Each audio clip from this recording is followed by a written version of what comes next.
So this is the scene with it. What would you call her? Air hostess? Yeah, she's the air hostess who gives John McClane fuck me eyes. Fuck me eyes. Yeah. In the deleted scene, she looks at the teddy and goes, "Oh, you should have bought her a ticket." And he goes, "Her? She's underage." And she goes, "I'm not." Oh, Jesus. How steamy and like R-rated is that? Oh my God. She goes, "I'm not," and his eyes are like, "Okay." I'm glad they left that out. Fucking LA, huh? Yeah, they do such a good job of John McClane. Again, is so endearing, immediately out of his comfort zone completely.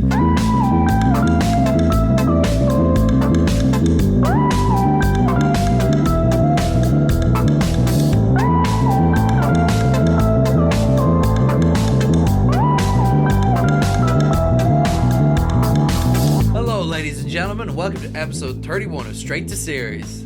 My name is Connor. I am Ian. And today we're doing a very special episode, an extra cold episode. Strip poker! Strip poker! Hooray! Hey. As you can see, we've started on the same... No, we're not. We're doing... it's about a 4-time Oscar-nominated movie. Yes. Can you guess? The greatest Christmas movie of all time. Die Hard. Die Hard. Yeah. And it really was nominated for 4 Oscars. 4 Oscars, yeah. Not for acting or anything, but for... No. Just for general the stuff. stuff that you're guessing you're correct with. The stuff, editing and the visual effects. The stuff that Suicide Squad might win for, you know? Yeah, exactly. Yeah. And did win. For. Yeah. Never forget Suicide Squad won an Oscar. But yeah, please check us out on Instagram, like and subscribe. Do all that stuff. Yeah, if you're listening, you can check this out on YouTube as well. Yeah. We have loads of images up. We do, but we every now and again, normally for the holidays, we like to focus in on kind of a famous movie that we both really care about. Just you know? center on a good one. Yeah, we've done Predator. Slightly late on Christmas here, we but are. hey, Listen, it's hey, fine. Ask Bruce Willis. It's not a Christmas movie. It's not a Christmas movie. Ask us, and it fucking is a Christmas. It fucking is. According to Bruce Willis, it's a Bruce Willis movie, which I guess he's not wrong. He's on brand, isn't he? He is. He's on brand. But thankfully, in this movie, he was still likable. So we jump straight in. Yeah, we will. The year is 1988. Oh, I'm there. I'm back there. The Christmas movie, the best Christmas movie ever. Yeah. Came out in summer. Came out in the summer, yeah. July 15th, 1988. 1988. What a year. But funny enough, some of it was filmed actually on Christmas Eve due to the crazy schedule that they had. I like that. Yeah. So it was somewhat authentic. But even like... there's the, when you talk about Die Hard, there's the famous debate, is it a Christmas movie? Is it not a Christmas movie? Yep. The studio thinks it's a Christmas movie when it was marketed as a Christmas movie. And they fully, now, years later, Yeah. they made an actual trailer. Yeah. I think it was the 30th anniversary? 30th anniversary, They made a yeah. Christmas trailer Yeah. where they portrayed it as almost like a romantic comedy / Christmas movie. Totally. But even the themes in the movie, like it's about family and kind of, coming together. Christmas is just constantly referenced as Totally, well. Like it really takes place over Christmas. It's Yeah. not like just like, hey, it's Christmas, but check all this shit out. No. Like it truly is a Christmas movie. It's a true Christmas It embraces movie. it. It does, yeah. And even the screenwriter, he wrote it specifically as kind of a Christmas movie. Which is great.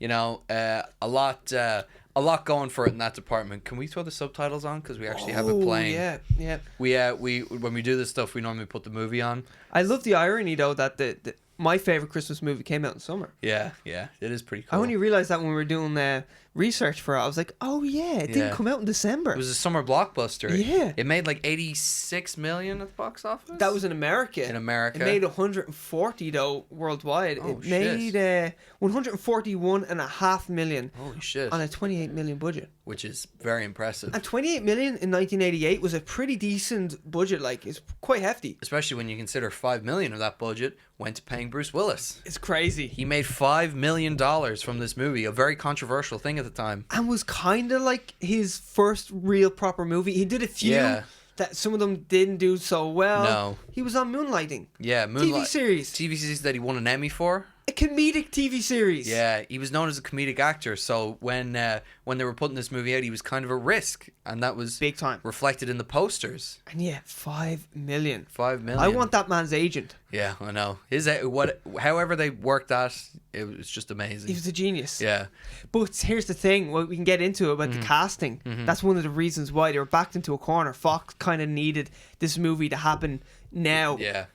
And that's why he obviously the agent must have had an inside guy that was like, here, they fucking need someone. This is the time. Everyone has turned this down. Yeah. And he's like, okay, 5 million. 5 million. I love hearing agent stories like that. Like Jamie Foxx talks about for Django Unchained, he heard that Quentin Tarantino was doing a movie about a black slave and that other black actors were having auditions for it. Yeah. So he rang up his agent, fired him, hired a new agent, and the first thing that agent got him was the Django audition. Because so he was like, listen man, you fucked me over again. I just missed out on another opportunity. And then Jamie Foxx got a new agent and they got him. I'd love if the old agent just got the call saying, here, Will Smith's taking it. Yeah. And he's like, oh shit, okay. And then he gets fired for it, you know? Yeah, totally. But I totally get where Jamie Foxx is coming from. I'm just saying, like, I could kind of see how that might have happened. Yeah, but then again, when you hear that the other agent got him the part, you're like, maybe during the process of hiring him, yeah, Quentin Tarantino and Will Smith fall out of love, and then maybe. it goes back on the market. Yeah. I don't know, just guessing. Totally. Although Quentin Tarantino's whole thing on that, where Jamie Foxx walks in with his like Gucci bag and everything, and then Quentin Tarantino came over. He's like, "You're a fucking slave." Yeah. We're getting off topic. We're back to Die Hard. Die Hard. But it's directed by another kind of favorite director of ours, John McTiernan. Our first ever special. First ever special. He did Predator. 1987, Predator. Yeah. 1 year later. So Predator is one of my all-time favorite action movies ever. Me action too. classic. Yeah. What do you follow up with? Another franchise starter as well. Yeah, totally. Die Hard.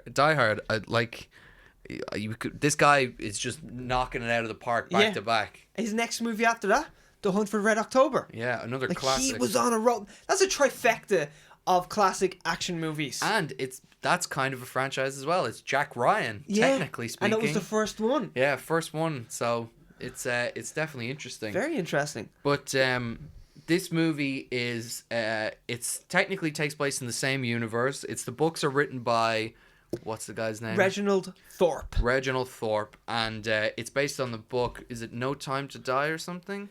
The Detective is the first one. The Detective is the first one. And Nothing Lasts Forever. Nothing Lasts Forever. I don't know why. Is what this is based on. Yeah, so it's based on the book Nothing Lasts Forever by Reginald Thorpe. So it's even weird to think that this is actually a sequel. It's a sequel to the book was a sequel that this is based on. Yeah, and funny enough, there was a movie in the 60s, I want to say. 60s or 70s. 60s or 70s, starring Frank Sinatra, which was the detective. Yeah. And because he had starred in that originally, he was offered the role of John McClane in this movie. He just contractually they had to ask him. They had to ask him, but he was offer him the role. 73 years of age at the time, so I don't think there was any doubt he was going to do it. But we still have to thank Frank Sinatra for Die Hard. Yeah. Because when he played the detective, he asked Reginald Thorpe, the author of The Detective, to write a sequel. Yeah. Now, it took him 10 years, but he wrote the Die Hard movie pretty much, you know? But the movie rights for this were owned by Clint Eastwood, who was also offered a role. Who was also offered the John McClane role. Nah, mate, don't want it. Yeah, you told me that he was given the script and he didn't understand the comedic elements in it. Yeah, he actually wrote on the script, like, I don't understand the humor. Yeah, and he had to, and that's why he had to pass on the role. Yeah. But the humor was thanks to John McTiernan, wasn't it? John McTiernan was like, we need to inject some comedic elements into this. Totally. For the whole movie, though, why it's so fun is because of John McTiernan. Yeah. Like, we would have got terrorists, and then, like, that's why he wanted comedy in it as well. He just wanted to make it more looser. And when you think of Predator has so much comedy in it. It does, yeah. Well, Predator is like...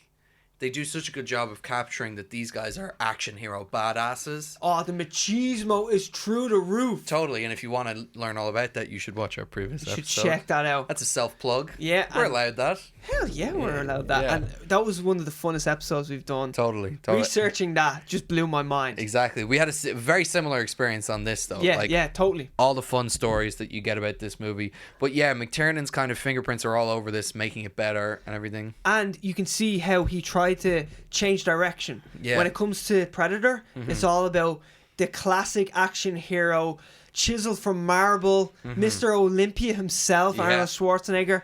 Then what do we want to do? Let's get an average guy that looks like your dad. Yeah, Bruce Willis. Yeah. He has a hairline like my dad.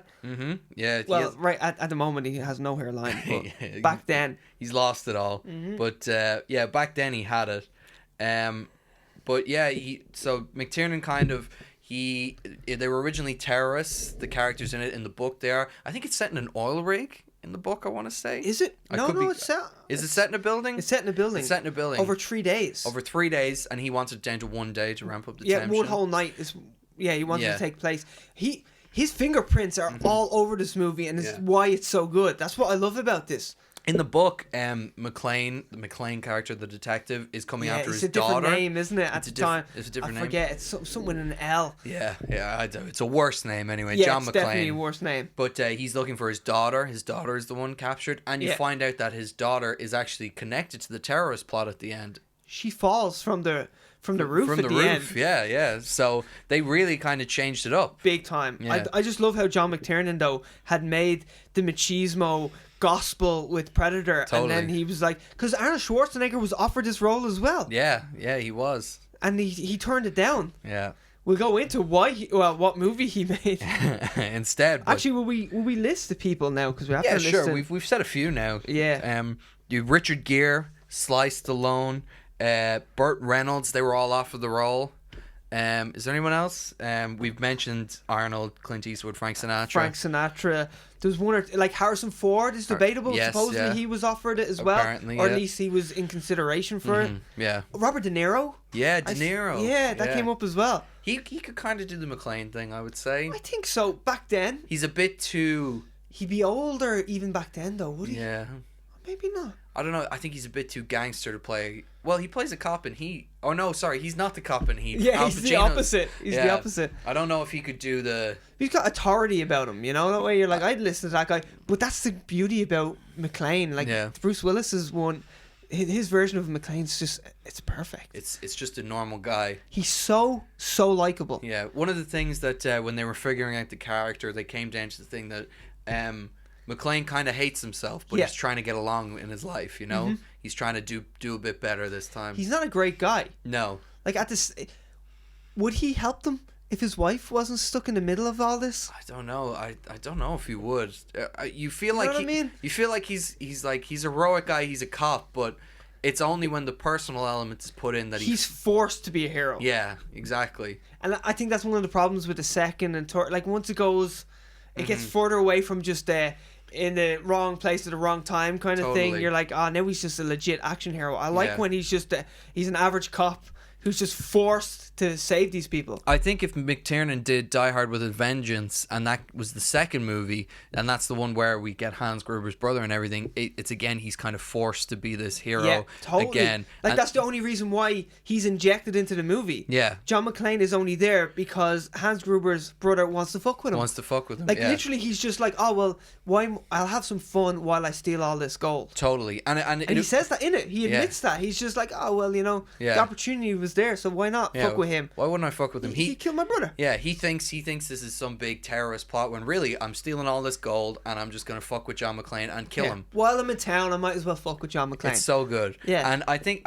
in the what they've lost in the future movies is they should have maybe explored, like maybe find out that John McClane might have been on the take or something, or he just wasn't a very good guy. Yeah, like before even the Nakatomi Plaza. Yeah, he just incident. He was like, I was a cop I was committed to my job, but I wasn't necessarily a great cop or anything. Which is extremely believable. Totally, because he talks to Argyle in this movie, who's the amazing limo driver, and he's like, my wife, she was moving over for 6 months of work, and I've got a 6-month backlog of criminals I can't put behind bars and everything.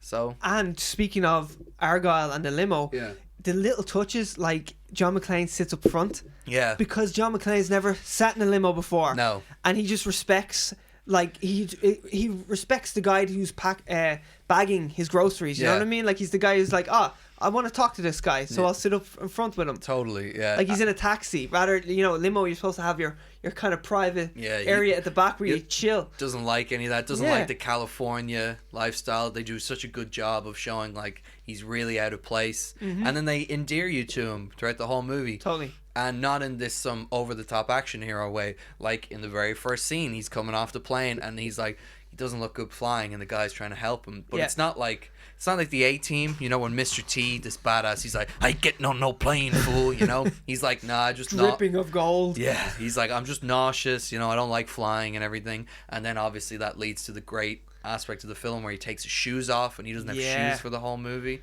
The idea of him just being a normal dude is the best thing about this whole movie. Yeah. And it changed the whole action genre. Yeah. Like John McTiernan, he's responsible for changing the landscape of action movies. He did the most stereotypical 80s action movie in Predator, where he had... Which he did perfectly. He nailed. And it is also kind of a subversion, because it has all these badass guys being taken out by an alien who's 10 times more badass. Yeah, you forget you're watching a sci-fi movie. Yeah, you do. You forget. He just slips in that sci-fi element without you even noticing. No, you don't even think about it. You're just like for the first 30 minutes of that movie, that's a standard war movie. You're just watching these guys shoot up steroids and shoot people. And then for this movie, he's taken those protagonists and he's given you a new one, a more kind of vulnerable guy. Yeah. And you don't expect in the middle of this movie for your action hero multiple things. For the first 20 minutes, he's trying to get help. Yeah, he's not trying to save anyone. Except for himself. No, he's trying to save himself and his wife and hopefully get help. Yeah, he's just constantly trying to radio people and get them. And he has the great monologue where he's talking to himself, putting himself down. Man, I hope you heard those shots and called the police. Yeah. I love that. And then Argos just down, listening to Run DMC. Oh, it's great. And then in the middle of the movie, he has this breakdown where he realizes, where he's like, you know what? She's heard me say I love you 1,000 times. She's never heard me say I'm sorry. You know? Yeah, it's great. You just don't. It's a great line. It is, and you just don't expect to have this like moment with your action lead where he's like, yeah, I've been kind of a shitty guy, you know? We should say, because you're pretty much segueing into it. Yeah. So the screenwriter was struggling to figure out how to adapt the book. Yeah. Nothing Lasts Forever. And he had a massive argument with his wife, storms out, gets into his car, and he's flying down the freeway. Yeah. And all of a sudden, he sees these cars jumping out of the way, like just flying out of the way. And he realizes he's going head first into a big refrigerator box. Yeah. And he's like, oh, fuck. I never said sorry to my wife. You know? Because he realized... I should have actually said that. While he was driving, he realized he was in the wrong. And he's like, oh, fuck, how am I supposed to apologize to her? And then he's heading towards this fridge. And he's like, oh, shit, like I could die now and I never apologized to her. So ends up, there was nothing in the box. No. It was empty. He gets home, runs downstairs. He actually says in an interview, I didn't even apologize to her. He just runs down to his basement and starts writing, and like just the pages start flying out of him. Because then he was like, oh, it's about a guy who should have said sorry to his wife. And like really, you can boil that whole movie down to that. It's so good.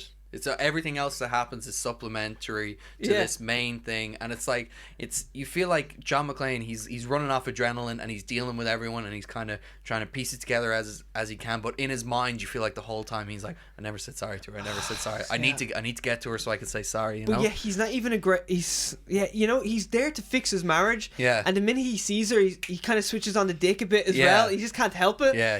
He can't. Who the fuck's that guy? Why's this guy taking coke and all like that? Her office is way too big. Yeah. Oh my god. And you have the Chekhov's gun of the Rolex. Yeah. Where he's like, hey, show him the Rolex, you know? He didn't like that. No, he didn't like her toxic masculinity all over the place. He's like, what the fuck's this office? She's making more money than me. And I love I'm the breadwinner. I love the genuine reaction of when the guy comes up and kisses him on the cheek or whatever. And he kind of like...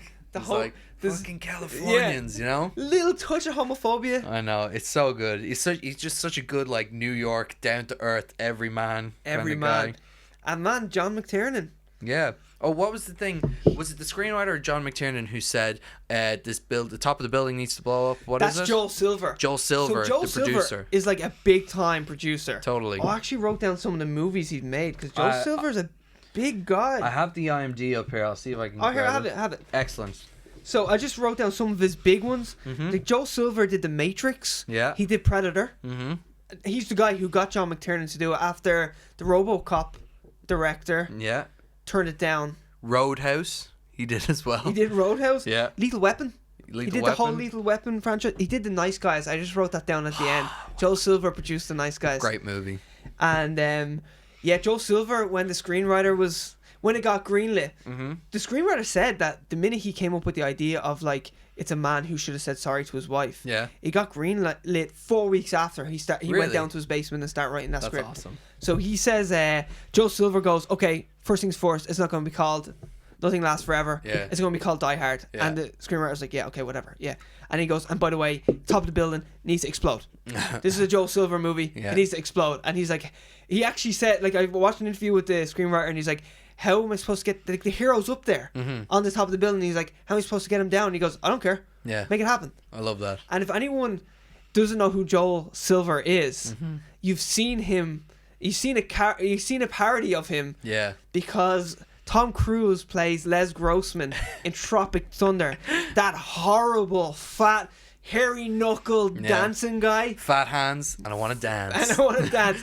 That's a parody on Joel Silver. Yeah, that's awesome. And it reminds me, we've told this story on the podcast before, but it reminds me of the story of the Kevin Smith Batman movie where the guy's like, I need you to have a giant spider in there. Yeah, he's just like, and Superman can't fly and he can't wear the suit because it's gay. Yeah, like, that's what he said. Yeah, and he doesn't want a cape because he's gay. Yeah, he's reading it and he's like, who's Kal-El? What's Krypton? And he's like, you don't know anything about this movie. I love the idea of just being that crazy. Producers like, make the top of the building explode. Yeah. How am I supposed to do that? Get on it. Figure it out. Get on it. Figure it out. That's not my job. With a $28 million budget as well, blown up the top of a building. But yeah, this movie is just kind of like it's a lot of creatives coming at it and being like, we need to do this. You know, a lot of really creative minds doing on top of their game. On top of the game. They actually really are. Yeah. Like John McTiernan was at his peak.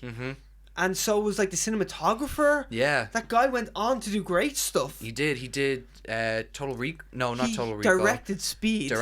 He did Die Hard on Public Transport. Die Hard on Public Transport. Yeah, we'll get into that later as well, that this movie has as long in pop culture terms and in like the movie making thing, this has had far reaching effects. Yeah. But we'll get into that in a bit later. But the crew were just on top of their game. Like They John were. McTiernan, the screenwriter, Joel Silver, they all just merged and made this amazing product. But even the actors in it are like at the top of the game. Like Hans Gruber, famously played by Alan Rickman, it was his first feature film debut role. American film especially. American he'd film. never done anything in America. He was on stage and he did a few British TV shows, but that was about as big as he got. At age 41. Age as 41 years of age, and they were going to give it to Sam Neill, and he was more established and he was known as being able to play a very villainous character. Sam Neill turned it down. Yeah, turned it down. So Just Rickman, some serious big names that turned this down. yeah, so Rickman stepped in, and like the rest is history. You know, So no one was like the first choice. No. You know, like John McTiernan was not the first choice. no, To direct it. John McClane. Oh, sorry, Bruce Bruce Willis. Willis. See, he's John McClane in my head. I know. Bruce Willis was like the 10th choice, and now Yeah. even as you were saying, Hans Gruber. No, it was going to be Sam Neill, and even the his wife, Yeah, Holly Gennaro. Holly Gennaro. Yeah, I think that's Like right I know there. Meryl Streep. Meryl Streep. Yeah, Holly Gennaro McClane. That's the character's name. The actress is Bonnie Belle Delia. Yeah. Yeah, it was going to be Demi Moore, who was engaged to Bruce Willis at the time.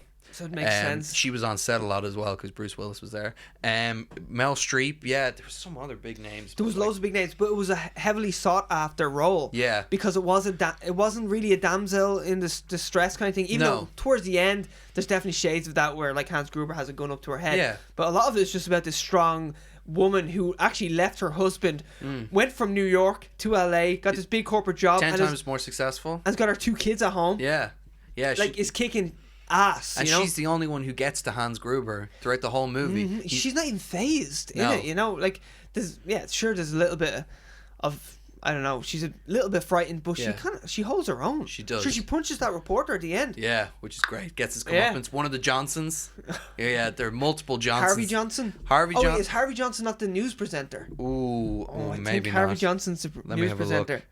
Let me have a look. There's 3 Johnsons. Yeah, there are multiple Johnsons in this movie, and they're all in memory, or not memory, but named after Reginald Vell Johnson, who's Al Powell in the movie The Sergeant Al Twinkie Powell. loving Yeah, cop yeah. Do you want to? who drives like Stevie Wonder. Yes, drives like Stevie Wonder. Famous, he's like always plays a cop. Hang on, I'm gonna see if I can find it. Yeah, so there's FBI Special Agent Bill Johnson, played by Robert Davi, good friend of Arnold Schwarzenegger. Then there's FBI agent Little Johnson. Big Johnson and Little Johnson. Love it. Oh, very nice, very nice. And then there's Harvey Johnson as well, and he's the news presenter. He's the news presenter, I The think. guy who keeps getting shit wrong. Yeah. Oh, that's great. I love that. The humor is brilliant. The humor in this movie is amazing. And the only reason why we even know anything about these characters, these small secondary characters, is because Bruce Willis is shooting Moonlighting. Yeah, his big TV series. So he was shooting Moonlighting during the day, and then at night he was coming and shooting Die Hard. Very similar to what Michael J. Fox was doing. Yeah. For Fast and Furious. Oh, not Fast and Furious. Back to the Future. Back to the Future. If only.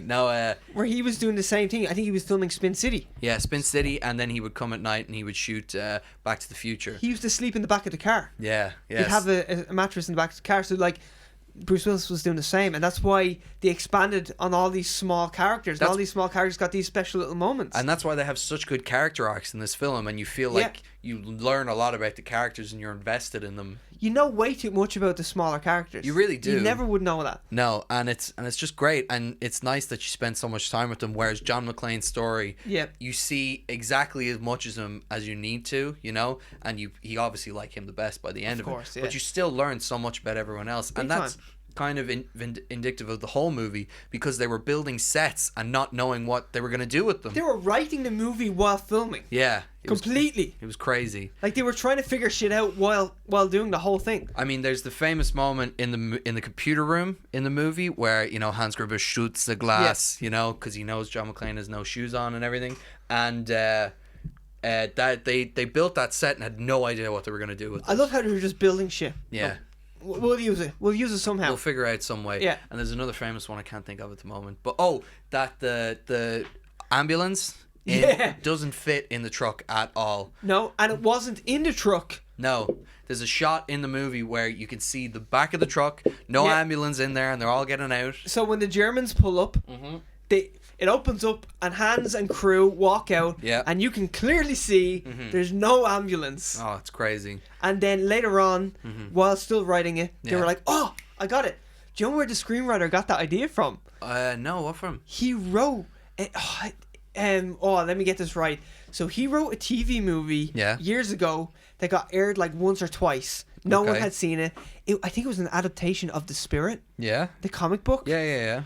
And no one's seen it. And in the film, in the TV movie, like the bad guys or the terrorists or whatever, they blow up an ambulance. They blow up a hospital. In it to get away for whatever they're doing. Okay. And then they get in an ambulance. Right. So when all the ambulances are going towards the hospital or whatever, they're also in an ambulance. And he said, "Oh, let me use that." And I don't know. That's how he explains it. It's totally. He stole it from his own movie that no one had seen. It's such a good plan though as well. Like the terrorist robbers plan is just so, when you're watching it you're like, oh, that's really clever. That's really clever. And you're never behind on information. Like, you always know what's about to happen before it happens. Like, you know that they're going to use the FBI's tactics against them. You know that Bruce Willis has the gun to his back. You're never not in the know of what's happening. You always have all the information, which is why it makes it so much more satisfying to watch. You're never scrambling to try to figure out what's going on at all. No.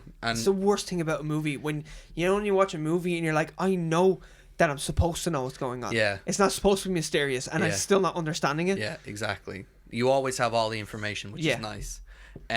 So yeah, we kind of have the movie playing, so we're on the first scene, and you were saying there's a cool deleted scene with this. Oh man, this is good. So this is when the plane lands, and John McClane is taking now the famous teddy bear. Yeah. This teddy bear has his own agent. It does, and it appears in The Hunt for Red October. This is John McTiernan's teddy bear. Yeah, it's his muse. Yeah, I love it. Yeah. Because he's such a harsh man, John McTiernan. You're like, but yet you get teddy bears. John Woo has his white doves. John McTiernan has his massive teddy bear. He definitely has it in his house. You know the way directors keep props and everything? I'd like to think so. I found out that Adam Driver has his lightsaber and the full Kylo Ren costume. He took it from Disney, and he was like, he has it in his house. And hope he wears that while he fucks his wife. Yeah, me too. And he just keeps the helmet on. Yeah. You don't know my power. But he literally says he has the lightsaber mounted on his wall. So That's so goddamn that's so cool. If I had a lightsaber, I'd do the exact same thing. Yeah, like if I was Iron Man, I'd have suits everywhere. Yeah. I just one full suit. Oh, it'd be so good. Anyway. So this is the scene with it. What would you call her? Air hostess? Yeah, she's the air hostess who gives John McClane fuck me eyes. Fuck me eyes. Yeah. In the deleted scene, she looks at the teddy and goes, "Oh, you should have bought her a ticket." And he goes, "Her? She's underage." And she goes, "I'm not." Oh, Jesus. How steamy and like R-rated is that? Oh my God. She goes, "I'm not," and his eyes are like, "Okay." I'm glad they left that out. Fucking LA, huh? Yeah, they do such a good job of John McClane.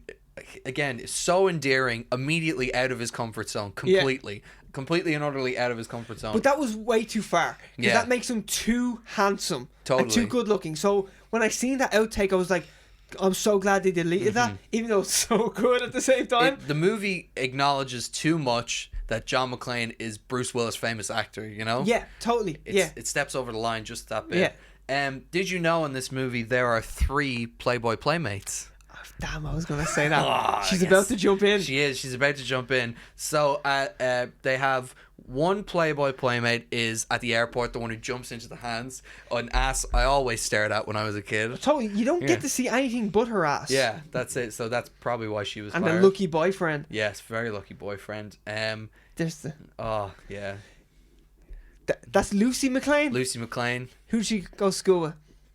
Who does she go Lucy McClane is the little daughter who's like, she says something weird on. She's so cute on the phone. That's the daughter. She went to school with Rami Malek, that little girl. Did there. she actually? Yeah. Oh, that's so cool. Oh. She's not a big actress at all. No. But she went to school with Rami Malek. That's Sorry, awesome. you were on. No, I was just the Playmates. Another one is one of the couple having sex in one of the rooms. Yes, where you get to see a bit more of her. You do. And then the third one is the one in the poster that John McClane walks by. Again, stares at every time. I love that. It's such a great little moment, again, humanizing him, that whenever he walks by, he's like so focused.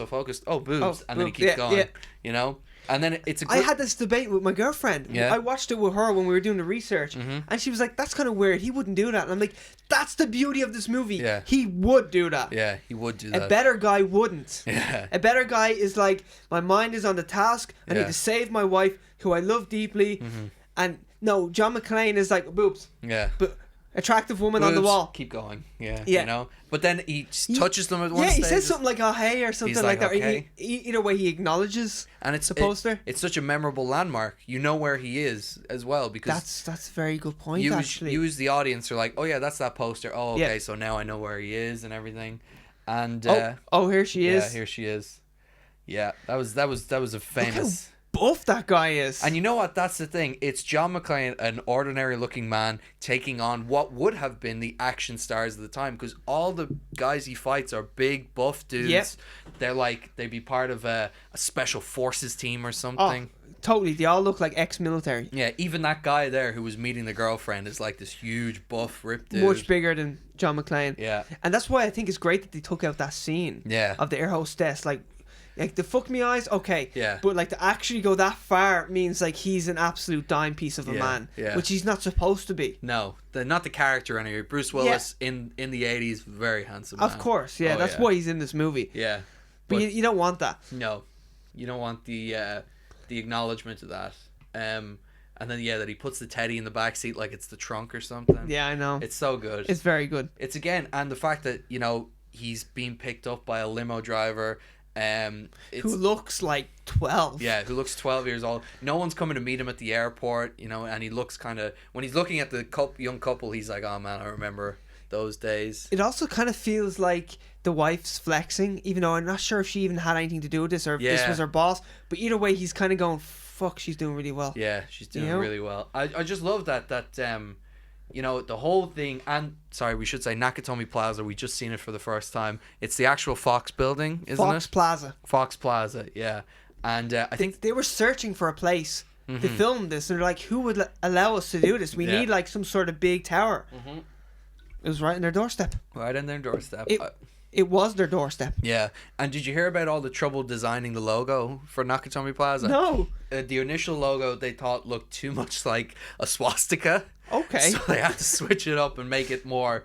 They wanted it to look kind of futuristic and have a Japanese influence, so they went for something that looks like a samurai's helmet. Oh, That's okay, what they kind of settled cool. on. But initially, it looked very swastika-esque, and they were like, we need to... With the German connection as well, that'd Yeah. be a bit much, wouldn't it? Actually, funny enough, while we're on the German connection, when they released this film initially in Germany... and This is fantastic. This relates to us. This is relevant to our podcast, because if you don't know, we're Irish, but the terrorists were Irish terrorists in the German release of this film. Which makes no sense when you get to the third movie. No. Because then it's Hans Gruber's brother. Yeah. And there's loads of Nazi paraphernalia. Well, they're looking through the photographs, and there's loads of shots of him as a part of the Nazi faction. Yeah, with a German group and everything. So it makes no sense that they're Irish. Yeah, but you know, it's just it was a very sensitive topic at the time, obviously. So they were what? Radical Irish activists? Yeah, I think they were IRA connections. Yeah, or pretty something. much. But they were renamed like Harry and Paddy and all this stuff. Yeah, and I think James was Jack, as if Yeah. that needs to be changed anyway. yeah. Jimmy. But So, yeah. but Fox. So they used the Fox Plaza. Yeah. Because there was certain floors that were under construction that they could use, Yeah.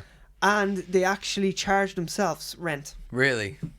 Wow. That's typical. Why? Yeah. Maybe there's like some tax incentive or whatever. Yeah. But either way, they actually charged themselves rent, Love that. which just sounds crazy. Yeah. But we should get back to. I was saying that about the wife. You know, it's nice that it was kind of a sought after role, as you brought up earlier, because she's doing better than him and everything, and she's super strong even in the second one. she's Die Harder. Die Harder. I say she's even more strong because she's in the plane, but she's not the one freaking out. No, yeah, she's kind of calm and collecting. And she tases your man again. Yeah. The guy she punches. Yeah, it's just she's a good character, and it's nice that like John McClane gets to be the action hero, but really like she's the stronger person overall, you know? The better person. And the better person, exactly. The better, the mother. Like, Yeah. will I tell you this is slightly related. Yeah. But she is a relative. Mm-hmm. She's related to someone who's also a huge part of Christmas pop culture. Really? She's the aunt of Macaulay Culkin. No, is she? Her brother is the father of Macaulay Culkin. That is amazing. He's a staple in Christmas pop culture. Home Alone. Holy shit. So she's a part of the greatest Christmas movie, and he's a part of one of the greatest Christmas movies. Yeah. That's awesome. The Christmas faction that family has. Man, I didn't know that. That's a great connection. It's cool, isn't I it? love that, yeah. I came across that just today, and I was like, Yeah. oh, I better fucking remember that one. Yeah. And actually, you're big into the music, and we just saw it came up on screen. He's whistling Jingle Bells and everything. Do you want to talk about... One more thing about her, though. Oh, okay. Do you know that she's 7 years older than Bruce Willis, Really? the actress? She looks so much younger. So think about 1988. Yeah. Think about now. That's unheard of. Yeah. It's always the younger love interest. Totally. To the man. To the man, yeah. And he's the one who got her hired. Yeah, well, apparently, but Yeah. he doesn't acknowledge it now. He says, "Oh no, I didn't have any hand Really? in it." Because I think I watched her. I was like John McTiernan talks about how Bruce Willis loved her. Apparently, Bruce Willis doesn't acknowledge it, but they think it's out of modesty now. Okay. He doesn't want to say. That doesn't sound like him. I know. Yeah, that's what I read that and I was like, that sounds weird. But yeah, apparently out of modesty, he's like, no, she got hired on her own merit. I didn't say anything. So. Yeah, mate. Let's hope he was just being nice. Yeah, I think he was. Yeah, sorry. I was gonna say, you want to talk about the music and stuff in this? Oh, I have some good stuff about this music. Yeah, I'm less informed about the music, but I just know there's Christmas songs and they're integrating different things. Like you have Argyle in the car playing Run DMC, the Christmas. He's like, it is Christmas music. I love that. Well, famously, Die Hard uses Beethoven's Ode to Joy. Mm-hmm. Yeah. And this was all John McTiernan. This is why he, like, as I said, his fingerprints are everywhere. Yeah. So John McTiernan comes to Michael Kamen, that's the composer, and he's like, I think the German thieves, their theme should be Beethoven's Ode to Joy, which sounds even strange saying it here because it's a very happy song. Yeah. And Michael Kamen's like, it's literally sacrilegious to put Beethoven in an action movie. No less to use it as who you are, like German thieves posing as German terrorists as their theme. I watched an interview literally, and it was from him, and he was like, "I'll tear apart Bach. I'll do whatever you want with these, but please don't make me do anything to Beethoven." I love that. Like a true composer would be like that. And John McTiernan, hits him with some film trivia. Yeah, he's like, Clockwork Orange. the most ultra mega violent movie ever, uses Ode to Joy. And Michael Kamen was like, fuck, I'm a big fan of Stanley Kubrick. Yeah. Okay.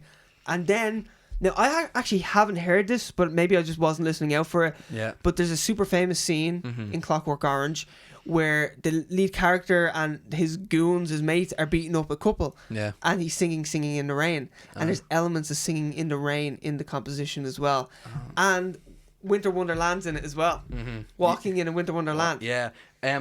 Just it's a Christmas movie. It's a Christmas movie. We just got on screen. I want to make sure I get his name right. Takashi. What's his name? The character's name. It's the wife's boss. The wife's boss, Mr. Takashi. Is it? Is it Takashi? Takashi. Yeah, no, it is. Yeah, Mr. Takashi. But there's a whole backstory written for that character. That he was a Japanese soldier and everything, and he was in an internment camp, and that's why he's so. He mentions Pearl Harbor at one point. Yeah, exactly. So that's why he's so kind of stoic and is kind of resists the that's the terrorists really cool. and everything. So they had this whole backstory made out for this character. And then speaking of other characters with backstories, Ellis comes up with a great I love Ellis. One of the greatest lines in this movie. Hans, booby. Ad-libbed completely ad-libbed, but he thought his character, all the actors were seriously... This is the coke-loving guy, by the way, if anyone's wondering who we're talking about. All the actors... Absolute scumbag. I know, complete scumbag. All the actors in this were doing some serious character work and really thinking about why they were doing things, but he was like, he uses cocaine because he's really unsatisfied in his life, and that's why he's constantly trying to big up himself. So when he was acting in the scenes, he was going kind of over the top and everything. And apparently, someone on set didn't like that, like McTiernan or something, kind of stepped in and said, no, I want you to be a bit more subdued. But word got back to him that the producers actually liked that. Yeah. So then he kind of went for something that was more a mix between the two. And that's great. And that's why you get lines like Hans, booby, and him being like, I do multi-million-dollar deals every day and all that. And Alan Rickman, if you watch closely, you can see him kind of be a bit confused when he says Hans, booby. It's a genuine reaction. That's a genuine reaction. I love that. Yeah. And we'll get to another genuine reaction that he has later. Oh yes, we will. Very famous. That's a famous bit of movie trivia. Everyone seems to know that, but we still have to cover it. Oh, of course. But I was telling you about Ellis's connection. What's the name of the actual actor? Oh fuck. I'll get his name up here. Yeah, you told me about this. Because he's down right. It's Hart Bochner or Bochner, I think. Okay. As Harry Ellis, a sleazy Nakatomi executive. That's what it says here on Wikipedia. Yeah. So Hart Bochner, his father starred alongside Frank Sinatra in The Detective. Which is technically, it's in the same universe, kind of. Do you know Frank Sinatra and Bruce Willis are in the same movie for a second as well? Really? So there's two John McClanes in the same room, in the same scene for a second. Wow. Now, Bruce Willis is an extra. It was really early days for him. Yeah. But still, it's kind of cool. That is kind of cool. Yeah. That's there's a lot of intersecting things. I always love to see that movie. You want to hear a good one then? Yeah, go on. Okay. So, Stallone was nearly John McClane. Yeah. Schwarzenegger was nearly John McClane. Yeah. And then, of course, Bruce Willis was John McClane. Yeah. So all of them are in Expendables. Yeah. And what's really funny is because Bruce Willis is a dickhead and talked himself out of a role. Yeah. In the third movie, another possible John McClane takes his place. Harrison Ford. Yeah. I remember that. Holy shit.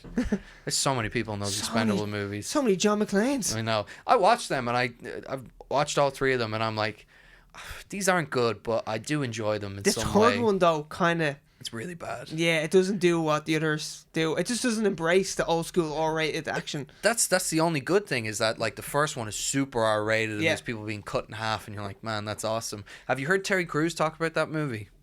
No. We should get into it. But anyway, at some stage, his character didn't have a moment, and because he was he felt this moment where he wasn't enjoying being on the Expendables set, he didn't want to really work with that, and then in his head he went, Terry, just get on with it, do your thing, be really nice and upfront, and just take your role as seriously as possible, do your work. And eventually Stallone noticed his work ethic and how good he was, and that's why he gets the scene in the one where he shows up and saves everyone. That scene was not originally in the movie. So he deserved it. He worked for it. He worked for it, basically. He didn't even realize like that. No. just doing what he was supposed to do. Yeah. Helped him get But it. he was like, that was a turning point for me in my career where I could have gone one way where I was feeling like just staying in my trailer, just reading my lines really and coming cool. back. And then he decided, no, I'm just going to work at this properly. And then that's how he got this role. Do you want to hear? I know we just went off it, but We the did. composer. Yeah. Do you want to hear some mad little bit of trivia? Yes, please. I went deep into all these actors. He did. He always does. So, Michael Kamen, the composer of Die Hard, he's a co-writer on one of the cheesiest movie songs of all time. From Top Gun?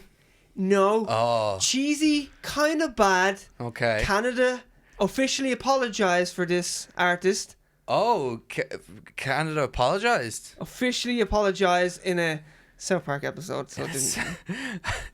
I'll give you I can't think of his name now. Bryan Adams. Bryan Adams, yeah. Everything I do, I do for for you. What movie is that in? The Kevin Costner Robin Hood. Oh fuck yeah. Michael Kamen co-wrote that with Bryan Adams. Did he actually? So the composer of Die Hard co-wrote the cheesiest song in film history. Oh my god, that's awful. Ugh. I cannot believe that. By the way, there is no way you could tell that she is 8 years older than Bruce Willis. She looks 7. But 7. yeah, I she know. looks totally. amazing. I just love that they kind of like mess with the ingredients, you know, that way, like that never happens. Yeah, it is. This is around the time where James Bond is having sex, like Roger Moore is having sex with like a 16-year-old in the movie. Women. Roger Moore is so funny because he's young in the first James Bond, and then all of a sudden in every other movie he's in, he's an old man. He's clearly 50. Yeah, he's like okay, he's a young enough guy, could be 30s, 40s. Oh, he's in his late 50s. Yeah, why is he fucking that child? For every other movie, he's in his late 50s. But yeah, this is great. There's the Playboy Playmate. Oh yes, there she is. But before she gets stuffed like a turkey. Yes, yeah. Well, we also had the scene. We've just passed it here. They talk about the watch, the Rolex that you get. You know, it's the first time you meet Ellis and everything. Oh yeah, and that hurts. Yeah, it does. You can see Bruce Willis hurting inside. Yeah. Well, John McClane hurting inside. That's Chekhov's Rolex, if you will, because obviously at the end, you know, the symbol of what took her away and what kept them apart, and her kind of growing as a person. Hans Gruber is holding on, and it's literally about to kill her. So you know, there's nice symbolism there. That's very good. I never thought of that. Yeah, and it's John McClane saves her by unclasping it, and Hans Gruber falls. And this is where we should get into the famous surprise trivia that the stunt guy told Alan Rickman that he was going to drop him off the side on 3, and he dropped him on 2, and because McTiernan was shooting in 300 frames per second, they were able to make it in slow motion, and you get that beautiful surprise face as Hans falls to his death. Yeah, he's just like, what the fuck? Yeah. Now the stunt was a 40-foot drop as well. Yeah, like 40 is that's like double my house. Yeah, that's a serious drop. And Bruce Willis, the first thing he did on set was he jumped out of a window. Yeah, with the explosion in the background and everything, the pyrotechnics. And they were like, "Oh, why was that the first thing I shot?" And apparently some guy on set was like, "Well, if you died or something bad happened, you know, we could just reshoot the whole movie." Yeah, we can just get someone else. Yeah. Where obviously they trusted in Alan Rickman because they used his falling scene. They shot that last. Yeah. Maybe just not to piss him off as well. No. Maybe John McTiernan in his head always had that in mind. He was like, I know how to get a good take out of him. But the first scene that Alan Rickman did shoot was when John McClane and him met, and it was the first time Bruce Willis and Alan Rickman met. Totally unrehearsed. And Alan Rickman is wearing a knee brace through that scene because he injured it when he falls down. He doesn't even fall. He just jumps. He just jumps down. He jumps down because he's doing some sort of thing and he's checking the explosives or whatever, and he just jumps down. Yeah. Probably a 3-foot high drop. And for some reason he fucked up his knee. Wrecks his knee because he's a 41-year-old man. Yeah, 41 years of age. But a lot of this movie is made great by the different contributions that people make. Alan Rickman was the guy who was like, hey, listen, I think Hans Gruber should wear a suit instead of the tactical gear. And you know, you never even really think about it. No. Until you hear that and you're like, oh yeah. It's such a good thing. Gives him an intelligence instantly, like you just feel like, oh, he knows what he's doing. Totally, and one of the first things you hear him say to someone else is, nice suit, I have some of them myself and everything. And he's not a brute. No, he's never a brute. Alan Rickman himself is uncomfortable handling weapons and guns. They had to cut. And you see it. You do. You see it at one stage when he shoots Takashi. He shoots him and he kind of winces, you know? Now, that has something to do with John McTiernan as well. It does, yeah. Because John McTiernan wanted those blanks to sound real. Yeah. So real that Bruce Willis is 2/3 deaf in his left ear. Yeah, because it's a scene where the guy... I was going to say the famous scene. It is pretty famous. The whole movie's famous. The whole movie's a famous scene. Yeah. Honestly, like everything we say, you'll be like, yeah, I remember that. I know exactly what you're talking about. You're just going to want to watch Die Hard again. Oh. I've watched it like 4 or 5 times now. I want to go home and watch it again. I know, it's so good. I always talk, when we talk about these movies, I get excited. I'm like, I need to watch this. I need to watch it again. But yeah, it's where the guy's standing over him. He's like... When he's under the table, yeah. he's shuffling around and the guy's unloading. Guy's like, bit of advice, next time you get a chance to kill someone, take it. And he shoots him under the table. And you kind of look and he's like, the gun is right next to his left ear. And he's kind of wincing. It's more painful. Yeah. But again, it's such a good action hero moment because... If it was someone else, it'd be one shot and the guy would fall dead. But Bruce, he's just like making sure that he kills him and everything. Do you know they had to do those shots after 5 because they were pissing off everyone in the building? There was so many complaints. Yeah. Because they first went in and just was doing like explosives and fake gunshots at like 2 in the day. And there's like, I think John McTiernan says that there was a floor full of lawyers that just fucking freaked out every time. It was like, stop doing it, we can't work. I can imagine. Lawyers especially, you do not want to fuck with them. Yeah, so they were wrecking everyone's head in the building. I love that. And that... fuck, I had something to say now, it's gone out of my head. Oh yes, sorry. The movie starts and the sun is setting, and the sun doesn't officially set until... they start heisting the building, and that's when it's nighttime, and then towards the end the sun starts rising again. That's brilliant. So that's another kind of neat thing that the movie does as well. Yeah, I wanted to get that in there because I remember watching that. And then but yeah, Alan Rickman, they only did that scene between him and John McClane. Wasn't in the script. This is like we were saying where they were writing stuff on the fly. Yep. Wasn't in the script. And they heard at the crafts table that Alan Rickman kind of had a decent American accent, so they put that scene in, and it's just such a great scene, you know. So Alan Rickman is an Englishman, playing a German who's pretending to be an American. Yeah, it's awesome. And John McTiernan still isn't happy with that scene because he thinks that. He thinks that you can hear Rickman's British accent through it. Whereas I actually think, and we both agreed on this, that it helps the scene. It makes it more authentic almost because like he's not perfect at doing the accent. Yeah, exactly. Even if it is an English accent, you're kind of like, well, he's a German guy trying to... Yeah, you're just hearing something weird about it. Yeah. I don't pick up an English accent out of it. I just hear there's just some sort of defect in there. It's off slightly, you know. Oh my God, you're one of them. Oh, you're one of them. You're one of them, aren't you? And then even... He actually says, Alan Rickman says it was in an LA accent. He was like, I think I can do a California accent, I think is what he said. Yeah. Oh, it's so good. And the fact that in that scene, you know, his hair is kind of down and like over his face, so he looks kind of rushed and everything. I love the astonishment at first. Yeah. And he's like, oh shit, he's like a deer in headlights. And then he's like, oh God, Christ, no, don't, please, don't hurt me. And also the terrorists kind of work well together, you know, because they have that good teamwork moment, and it's in the scene where he's shooting under the table. But it's before then where there's the one terrorist with his hands up and the other one comes through and your man just drops to the floor. Yeah, and it's like, oh, that's such a good, like, that would be what the heroes would do, you know? Yeah. So I just like all those moments.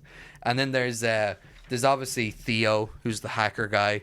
Theo. I love Theo. Yeah, he's awesome. He's putting in work as like a background actor and everything. I think everyone is. Everyone's always putting in work, again, because they had to shoot around moonlighting, you know, all the small characters get really nice moments, but Theo, you know, improvising those lines, and the quarterback is toast and everything, like, it's all just so good and memorable. Yeah, so we should get into it. Funny enough, it just came up on the screen there, we're talking about memorable things.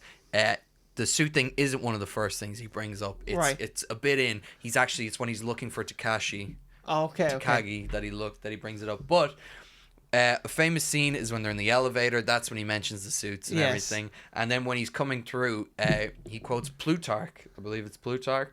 And it's, yes it is. And he says, when Alexander saw the breadth of his domain, he wept, for there were no more worlds to conquer. That's actually a misquote of Plutarch, but it says all you need to know about the character of Hans Gruber, because he thinks that obviously he's an educated man, but he's actually misquoting that to fit his own narrative of him being this great conqueror who's going to take everything. Whereas really what the quote is, it's slightly different. He wept because there were worlds to conquer that he would never, as in his ambition. Alexander's ambition was kind of bigger than himself. Yeah. You know, he could never conquer all these places, and that's the real quote. And it's an interesting, tells you a lot about the character. Very clever. It's very clever. Where, you know, it's kind of like that inside thing that a lot of people would not pick up on, like myself. No, I only got it because, again, watched this movie now so many times, and I've looked into these things.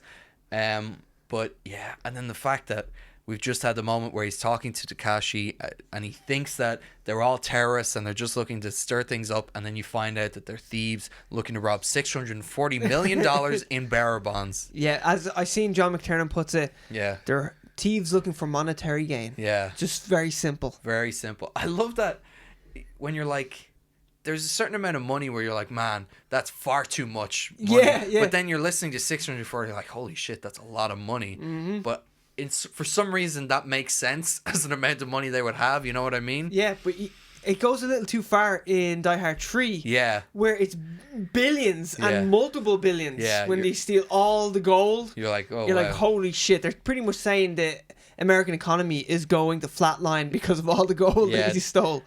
You made a really good point about Die Hard with a Vengeance, where you were saying there are some, when it's being smaller and it's more self-contained, they have these great little moments. And it makes sense for John McClane. Yeah, it makes sense for John McClane, but then sometimes they give these wide-reaching kind of global, like, for example, it'll crash the American economy, and you're like, that's a bit... It's too big. Like, John McClane shouldn't really be involved in that. Just keep it a little smaller, you know? And this happens in Die Hard 2 as well. Yeah. Well, like, I only...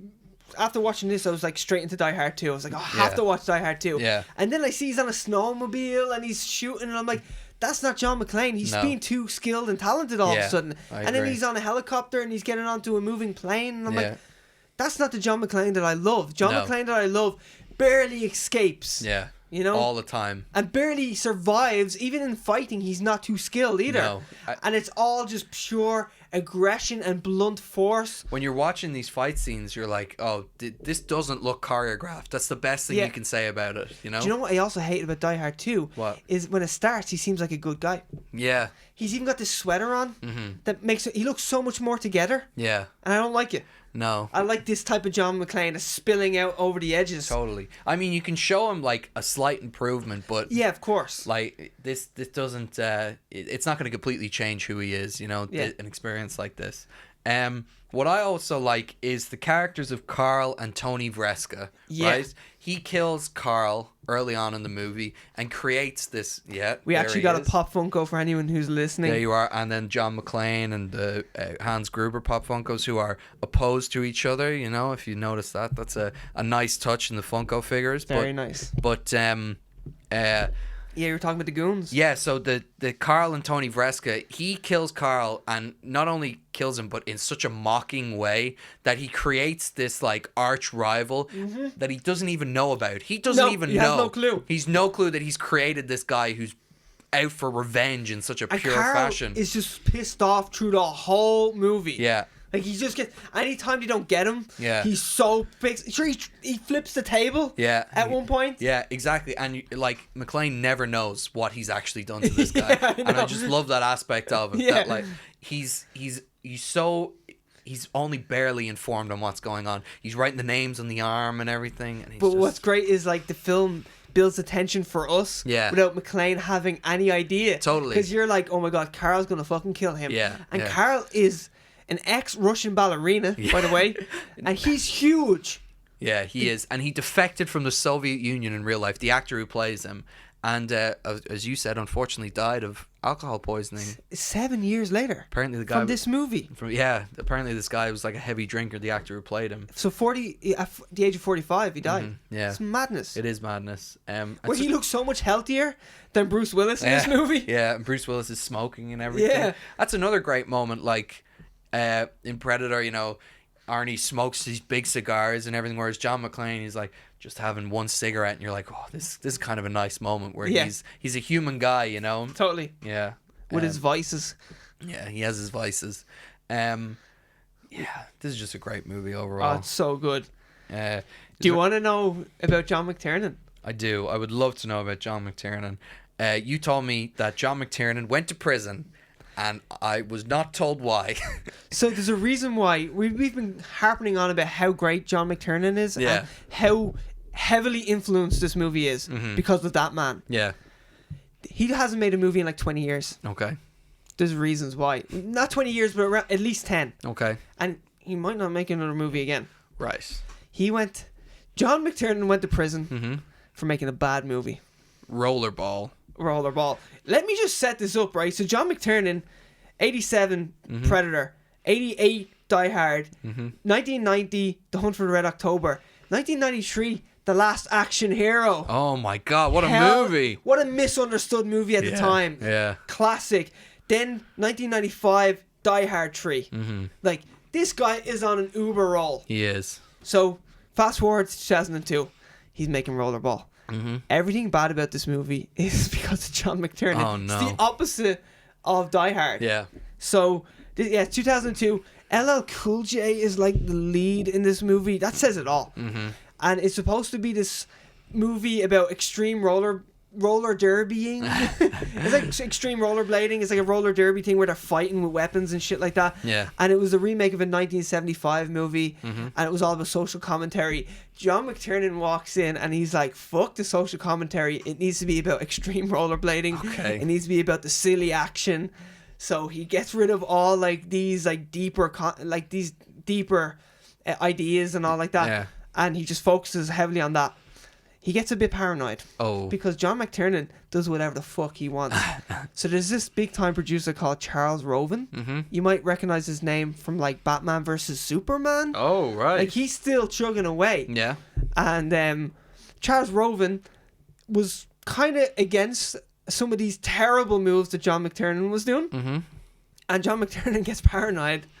So he hires a Hollywood fixer to illegally wiretap Charles Roven's phone. Fuck off. So he can listen to the correspondence between Roven and the studio.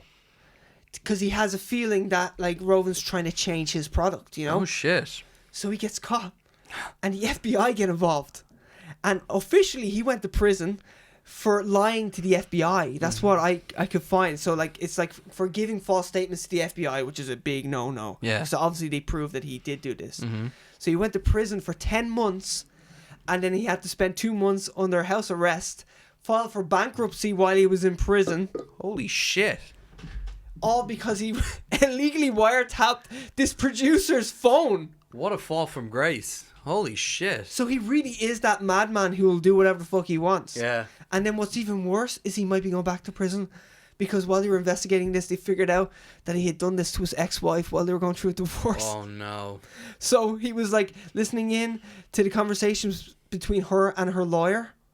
So this is legally is a pending situation at the moment. In like 2019. it's legally pending. Oh my God. So he could go back to prison. Like, Holy shit. so John McTiernan is a legit madman. He really is. Wow. Isn't that crazy? Holy shit, that is. So if you're a producer on a John McTiernan movie, Watch out. make calls from a payphone. Yeah, jeez. Because Johnny Boy's listening. I love your notes, by the way. It just has prison written in block capitals at one stage. That's great. Oh, I should say that Rollerball cost 70 million to make and it made 25 million. Like, it was dire. Whereas Die Hard made 86 million in US box office, Yeah. and then how many abroad? 141 altogether worldwide. 141 altogether worldwide, so it was a huge smash. Massive smash. Yeah. So, yeah, when I read about this, I was like, what the fuck? Yeah. No wonder we don't hear the name John McTiernan anymore. No. And I'm saying it now. Die Hard 6, get Johnny Boy back. Yeah, get him back. I want to see that movie. A return to form for Bruce Willis and John McTiernan. And if there's anyone who can tame the ego Of Bruce Willis. it's fucking John McTiernan, because Totally. he's listening to everything you're saying, man. Oh my God. I'd love to see that. Get a Gruber sister in there. Yeah. Gruber's sister. That'd be a modern or movie. A Varesky sister. Oh, maybe. Switch it up. Yeah. Also a Russian ballerina. Yeah, I like it. Man, that's crazy. Isn't that some good, fun trivia right there? That is some fun trivia. Holy shit. I just thought that was amazing. But to get back to Die Hard more specifically, I was just looking at all the bad guys in it, and Hans Gruber actually has a ethnically diverse group of thieves. He has like African American people, he has straight up Germans, he has Italians, he has one Asian guy I think as well. Is he? There's an Asian guy in there I think. Yeah, we should talk about how one of the henchmen, one of the goons, is from a famous sequel. Oh yes, yeah, he's You so miss this guy. He doesn't have much screen time. Yeah, he's Ghostbusters 2. He's Vigo. Yeah. He's the guy who just looks like he's smelling bad things over and over. Yeah. Just making those weird faces. Who dealt it? Yeah. He wants the baby. Yes, he wants the baby. He's in this movie, and it's so easily missed. His name is James in the movie, so if you hear the word James, look out for him. Vigo's in there. That's Vigo, yeah. I couldn't believe that when I found it out. Man, is that him there? No, I don't think that's him. Yeah.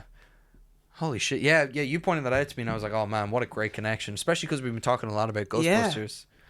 These floors are really under construction, by the way, that he's running around in. Like, that's real. And you know, the script writer got to walk around these floors and add things into the script specific to what already existed there. Awesome. So there's things like when they're fighting on a trolley, and he actually seen the trolley there. He's seen the chains that he hangs your man from. Great. And the big epic jump off the building with the fire hose. It really was there on the building. Awesome. So the screenwriter was like, oh, I see my way of getting him off the building. This is great. So it's such practical stuff. It's kind of the stuff that makes so much sense, but you feel like it doesn't get done in other movies now. Yeah, totally. Like, just walk around the real set and like see what you can use. It's nice in this movie as well where they establish that the criminals, because we're just coming up to the scene where, is this Carl or Tony? Is it Carl or Tony who gets killed? What's his name on the box? What's this character's name? Is it Carl? Tony. That's Tony. It's Tony. Okay. Because Carl is the ballerina. Carl's the ballerina. Grand. Okay. Tony, they establish in this movie where like these guys will kill people, but they're not like bloodthirsty or heartless. Like Hans Gruber, when your one mentions she's pregnant, he's like, okay, fine, you can go to the bathroom and everything like this, you know? Oh, sure, he moves the couch out. Yeah, because she's like, can we go into an office? And he's like, as a good criminal would say, he's like, no, we'll bring one out to you. Yeah, want to keep an eye on you. Yeah, exactly. But they do a good job of establishing that these guys they'll kill people, but they're not entirely ruthless or terrible people, you know? Then again, are they blowing up the top of the building with all the hostages on it? I don't think the intention is to kill all the hostages, is it? Or because like, why does John McClane run up to the top? Yeah, and start shooting at the helicopter. Isn't it because... Well, he doesn't shoot the helicopter, but he makes it look like they're shooting at the helicopter just so they'd back off. I thought it was a threat where they move everyone up to the roof and they have the bombs, and that was how they were going to get away. Yeah. Wasn't it? Because they were going to be like, if you follow us, we'll detonate the bombs and we'll kill all the hostages. Maybe that's it. Wasn't that the plan? Yeah, but John McClane's running up going, they're going to blow. They're going to blow the roof. Yeah. Well, that's because the FBI were approaching, though. That's the thing. Wasn't it? The FBI were approaching with the helicopters that Hans wanted. Yeah. And requested. And they were going to escape in the ambulance. I think maybe they were going to blow up everyone. Yeah, I think so. I wonder. Man, we haven't watched this movie as closely as I thought. You should... By accident, he kills them as well. Oh, yeah. Like, he gets lucky. He gets lucky so many times. And when he fights someone, it's a big fucking deal. He's like, oh my God, I'm so tired. Like, he's in bits there. Yeah.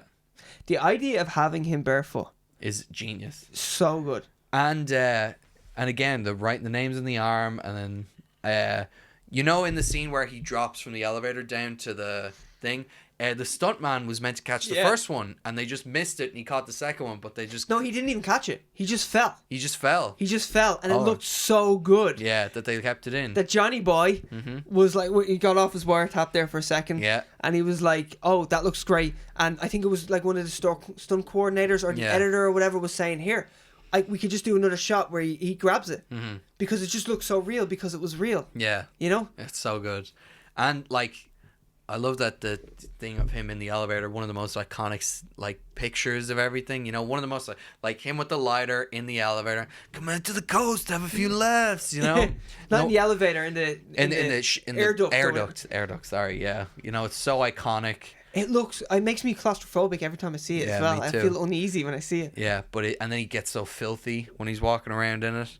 Oh, it's just great. And the fact that, you could kind of be a miss and be like, all right, look, he's adrenaline or whatever. He forgets to check the guy's shoes, but no, they show him checking the guy's shoes and that his feet are too big and everything. Which is so hard to believe because the guy's huge. I know, yeah, and you're like, yeah, it's like I get the one criminal whose shoes are like smaller than my sister's or something like that. He says, doesn't he? Some great line. Yeah, but it's full of just great lines. It really is.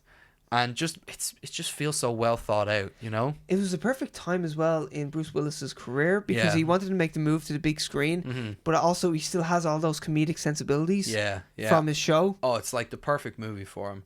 And we should say that the movie posters kind of reflect like how his public perception of him at the time. Yeah. Because the first one we had is just him. Right? Yeah, with just the gun. Him, with the That's gun. the famous one. Then there was bad reactions to that. And the trailer was bombing as well. People were like laughing because they thought it was a comedy. Yeah. The minute they see Bruce Willis. Yeah. Other people were booing. Yeah. So they really didn't get it. So then the second poster is him in Nakatomi Plaza. Yeah, it's kind of half and half. Half and half. And then the third poster is just Nakatomi Plaza. It's crazy. It's just a building. Like, how do you promote a movie? It's like, look at this building. Yeah, and now obviously we have the famous one where it's back to him with the gun. Yeah. And that's the one you would see now forever. So once it opened and was making money, they were like, oh shit, okay, throw him back on the poster. Mm-hmm. Now I have a machine gun. Ho, ho, ho. Oh, what a line. Absolute classic. I want to get that jumper. I've said it many times in this, but yeah. And apparently Alan Rickman's German, his pronunciation stuff is a bit ropey in this film. Yeah. Grammatically incorrect sometimes. Yeah, incorrect. Which makes sense. And we should actually mention that Bruce Willis is more German than half the henchmen. Yes. Yeah. He was born in Germany to a German mother. So yeah, American father, German mother. So he is technically more German than the rest of them. Which I love. Yeah. And, we're seeing the scene where Hans Gruber finds the body and they're trying to figure out who it is. And Bruce Willis has just these great moments as John McClane where, when they eventually talk on the radio and he's like, oh, how are, these characters doing, whatever. And you hear the less experienced guy reacting as John McClane hopes, like, how the fuck does he know that? Blah, blah, blah, freaking out. He's mentioning all their names. Yeah, and he's freaking out, whereas Hans Gruber is like, relax, and he's keeping it composed. Yeah. And you feel these two guys are, at the top of their game and they're battling each other. Bruce Willis is trying to make it seem much more important than it is. He's trying to make it seem like he's together, even though he's actually struggling. Bruce Willis, John McClane's trying to be the action hero when he's when he's talking to Hans the entire time. And then in every other scene, he's like, fuck, what do I do? Where am I going? Boobs on the wall, gotta keep running. This is great. And here's the first time we meet Al Pell. Sergeant Al Pell. The Twinkie-loving cop. Yes, played by Reggie Val Johnson. And he gets a lot of love for this role from police officers. He's famous for playing cops in various things, and they specifically cite him as this being a really good example of a regular kind of cop. But he also gets a lot of people throwing Twinkies at him all the time. Because even in Die Harder, the sequel, he's in only like one scene. Yeah. And he's like Bruce Willis's contact, John McClane's contact, and he faxes him over to Prince and all like that. Yeah. He's eating Twinkies. Yeah, so people just throw Twinkies at him all the time now. This guy is lovable. You should see him talking in interviews. He romanticizes the whole entire production. He just loves that he's a part of this classic movie. Not that we want to plug something else or, not that Netflix need it, but they put out a great series called The Movies That Made Us, and they did a good one on Die Hard and everything. It's actually really good, and he has great moments on it because Mr. Bruce Willis was busy making a direct-to-DVD movie. Oh, of course, yeah, too busy for this. So probably make more money out of than Netflix. Probably, yeah. But so there's just great background characters in this all throughout. Is there any more we can say on this, or should we get to kind of the reception? Oh, one more thing is that the Yippee-Ki-Yay, it was meant to be Yippee... Ki-Yay? Yippee-Ki-Yay? Ki-Yay initially. That's what John McTiernan wanted. Bruce Willis wanted Ki-Yay. They clashed a bit on that. But that's due to the whole thing where Gruber calls him John Wayne, and he said he's more of a... Roy Rogers. A Roy fan. Rogers type, and that's something Roy Rogers did in the show. There's also some more kind of links and references to Roy Rogers. Yeah, they talk a few times about it. Yeah. Yeah, you're not going to ride off into the sunset with Grace Kelly. Grace I think Kelly. That's what Hans says at one point. Yeah. Oh, here's the poster. There's the poster. And then again, you know where he is now because he's at the poster. But at the very end, when you get the hero shot of John McClane, backlit, typical hero backlit silhouette, limping up. He's meant to look like a cowboy in the end of a western. And he calls him cowboy a lot, doesn't he? Calls Hans him Gruber. cowboy all the time. He's like, it's kind of it's almost mockingly, but then towards the end of the movie, he's kind of embraced this cowboy persona and everything, and it's a really great moment. Do you know what? I've seen a few people talk about this at the end. Yeah. When Reggie, or what's it, Al? Al, yeah. Sergeant Al. And McClane, me. Yeah. It's almost like it's a love story between these two characters. Yeah, yeah. And there's a great line where Reggie goes, you got a great man there. And he says something like, you better look after him. And it's so homoerotic where he's like jealous of her. I love it. Yeah. Oh, but they had that great moment where they see each other and the romantic music's already playing because he's with his wife. Yeah. And then they see each other. First time they met. Yeah. When they filmed that. Yeah, exactly. Because, there's not in any scenes together. Apparently, that was the first time they met and they filmed that or whatever. But then Reggie was there to film when John McClane was talking on the radio to him. But Bruce Willis was too busy to do the same for Reggie, apparently. Course. I've heard that. Well, when you're a lead man, I know, yeah. He's too busy shooting, I don't know, Friends or something. There's Friends now? I don't know. But, this is just... Everything about this movie is just great. And all the FBI guys and everything. Johnson and Johnson. Johnson. We should say FBI agent Big Johnson, played by, I'll get the actor's name, but he's good friends with Arnold Schwarzenegger. And you were telling me about this. This is great. And they so when the movie came out, he went to Arnie's house and they watched it together. And when, I'll get the guy's name, but when this actor came on screen, hang on 1 second now, I will get his name. When Robert Davey comes on screen as Big Johnson, Arnie had been led to believe by Robert that this guy was going to be the main character now for the rest of the movie. And when Arnie eventually realized that he wasn't, he just ripped into him being like, you're such an idiot, this character's such an idiot, making so much sly remarks about how stupid he was and everything. And I just love that. It's so Arnold Schwarzenegger. Oh, totally. Yeah. 100%. I should talk about the helicopter scene. Yes, please do. Because that's really interesting. Yeah. So in the end, when the helicopters come, actually I might fast forward to the helicopters. Where the helicopters come with the FBI, Johnson and Johnson are in it. They blow up. In fact. Yeah, let me fast forward. Yeah, this was a big deal. This scene, because it was, it was the most complicated sequence to film. Yeah, in the whole movie. The cinematographer said it would take 3 days to get all the shots. That's what he estimated. Yeah. It's going to take 3 days. So they had pissed off everyone in LA around this surrounding area. And in the building. So in the building, they pissed off everyone with the sound. Then all the neighbors were up all night with these huge lights, like the bat signal lights going on. Yeah.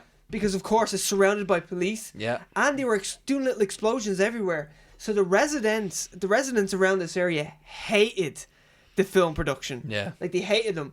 So they had to get clearance. Oh, they're shooting all the windows. Shoot the glass.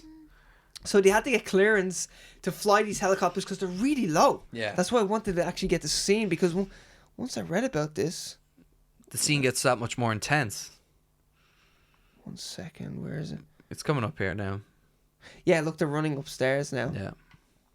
1 second, we're just waiting for load. So this is the scene where he's just after hung Carl, and now the helicopters are coming in. Yeah, so they're flying through the city. Yeah. And he had to get permission from the police and permits and all like that. Yeah. John McTiernan actually had to get permission, to do something. They were given, how long was it? 3 hours? 2 hours? Sorry, they were. No. So it was going to be three nights is what the cinematographer thought it would take to film.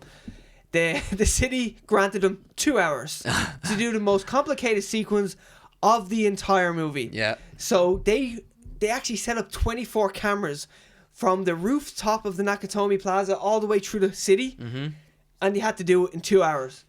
They did it once, And it was 1.5 hour to get the whole thing of them flying through the city and going up and having the whole sequence of Bruce Willis shooting at them and they're shooting at him and all like that. Mm-hmm. The police seen this and was like, this is fucking mental. We gotta shut you down. So they shot the sequence once. And that made it into the film. Luckily, they had 24 cameras set up. Mm-hmm. So it should have taken 3 days. They were allotted 2 hours. They did one take. 30 minutes. Crazy. Got the most difficult sequence of the entire movie. Yeah. And they did it in 30 minutes. 30 minutes. And another scene that took even more permission that they had to get and like planning permission was when the ATV goes up the steps of the Fox building. Yeah. Because that's actually an ATV going up the steps of the Fox building. Yeah, I know, so it's they crazy. they had to get planning permission. They had to, deal with the Fox execs and they were totally against it. They were like, you have to change the scene. You can't let this happen. And they were like, no, this has to happen. It's going to happen in the script. You got to let us do this. And they had a huge back and forth about doing it. And eventually, as you see in the movie, they got permission to do it. And you know what's great as well is I was only reading about like kind of goofy trivia. Yeah. And you see the SWAT team and they're trying to grind through the doors. Yeah. And then they're trying to weld through the doors. They could have just break the glass. I know. Yeah. Yeah. They could just break the glass. That's one of the few moments in this movie where you go, oh man, that's disappointing. But yeah. Look, it is what it is. After they just cream that handrail as they go up the steps and then they're like, oh, you can't break a window. Yeah. Yeah. But yet they're grinding through it or welding through it. Gonna destroy the door. But I love the fact that it, like 30 minutes, they got the whole thing done. Okay, we just saw it there. All the hostages come back down and then he goes blow the roof. Oh, okay, fair. So they were going to, fair enough. They had the hostages up there and that was their assurance that they could get out because the hostages were up there and they blow the roof without them. And then when the hostages come down, Hans Gruber says blow the roof because he knows McClane's up there. But doesn't McClane first start shooting in the air to get the helicopter to go away? He gets the helicopter to go. He gets to try and get the people down. He wants the people to go downstairs. Yeah, okay. And he shoots to get the helicopter to them to go down and then for the helicopters to back off. Okay. Basically. So it's a bit of both. Yeah. I don't even think he realizes that the helicopters aren't. There's the Asian henchman. The Asian guy, yeah. He's the candy-loving Asian guy as well. Yeah. That was improvised. Was it? Yeah, it was. Yeah, his love great. of candy, he had to clear that with McTiernan and everything. He was like, oh yeah, I just want to like give my character some something extra. So yeah, he loves candy. It's great. Again, That's great. Another thing where they could fit it in because of Bruce Willis's schedule. There you go. You got a terrorist shooting at hostages up there. So I don't even think McClane knows there's a helicopter coming. I think he's just trying to get people down off the roof. Look. True. He's not even focusing on it. Yeah, and then they just start shooting at him. Yeah, and then look, is McClane doing his own stunts? Oh yeah, because it was his first time. McClane, Bruce Willis. Oh yeah, sorry. Yeah, Bruce Willis. Oh, there's the fake feet. Yeah. Oh, it's so good. If you look out, you can actually see him wearing like fake feet. Yeah, like Hobbit feet throughout the whole movie. Yeah. Like feet-shaped shoes. Oh, it's so good. Right, well, we should get into... We're going to kind of wrap this up here because I think we've got... We've mentioned kind of everything, gone through the rigmarole of everything we've had to say, and just maybe talk about this reception of the movie and kind of what it established. You can just leave it playing because we'll just watch it to the very end because it's just... You want to see it, I mean, you want to see it anyway. Yeah.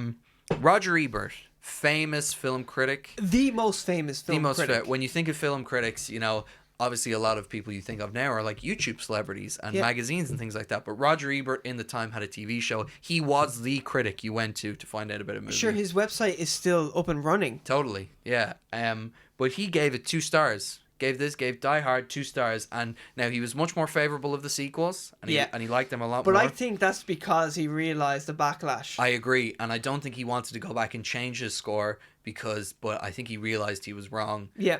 But he initially gave it 2 stars, saying he hated that the cop characters were too stupid. I seen that, yeah. And it took too much away from the film.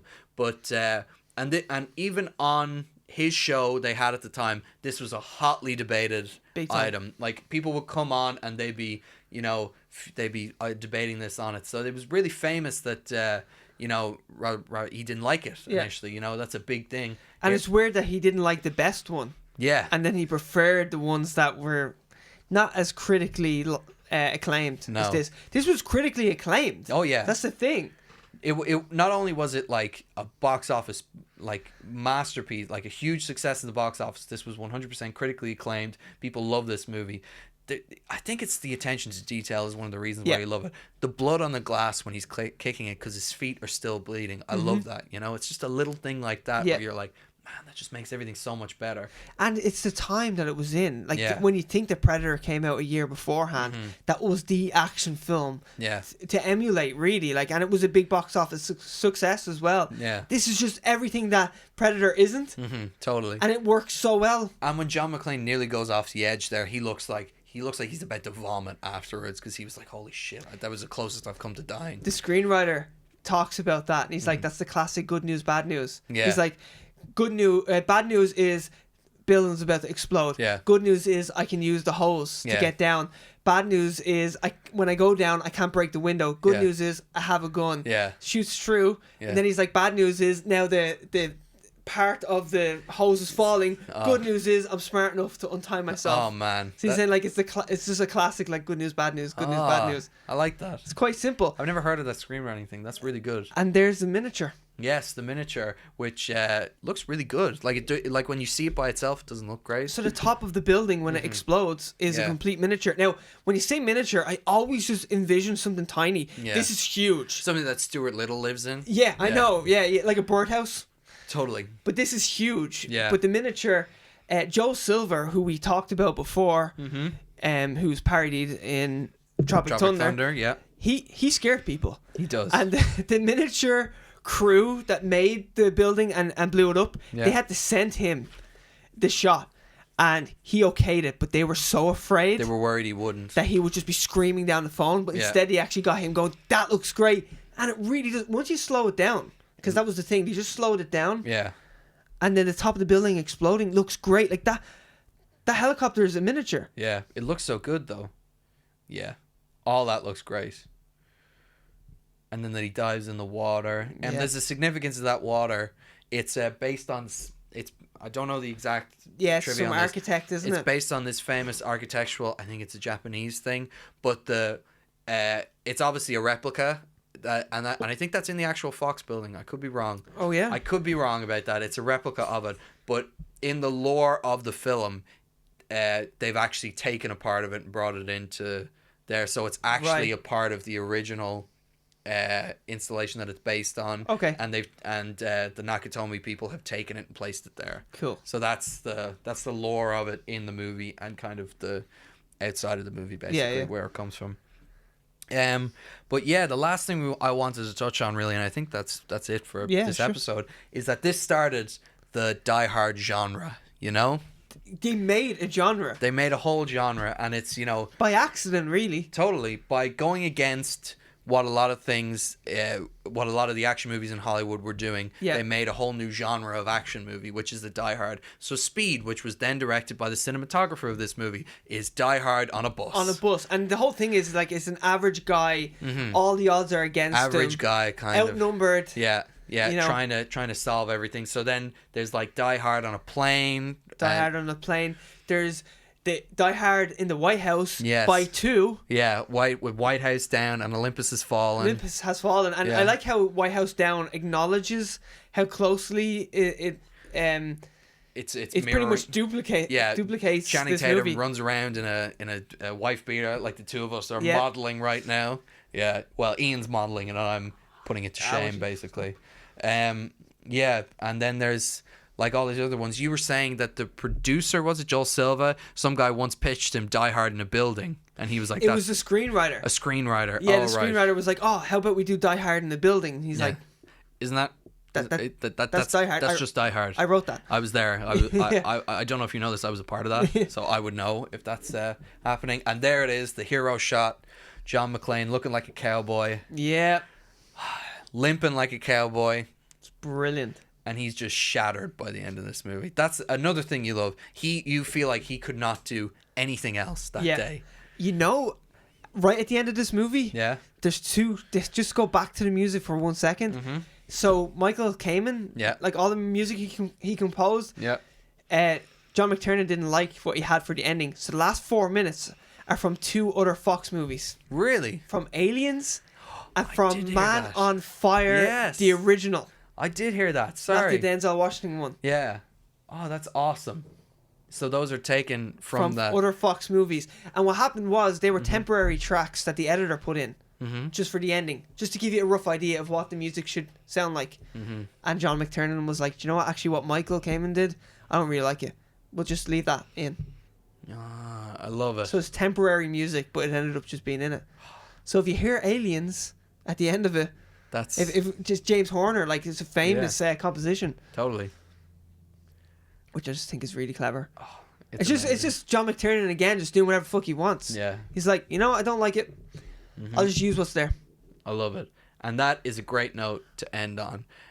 So thank you guys for listening to our Die Hard cast. Hashtag free McTiernan. Hashtag free McTiernan, yeah. From the creative prison he's been put in. Come on, listen, he tapped his wife's phone when they were getting into it. So what? We all do it. We all would do it, honestly. I'd love to hear what they were saying, you know? And Charles Roven's doing okay. Yeah, exactly. Listen, and, you know, Bruce Willis is an asshole, sadly. Yeah. But, you know, he's great in this movie. Yeah, this is the best Christmas movie ever made. That's a straight to series, you know. That's stamp right there. It is the greatest Christmas movie. We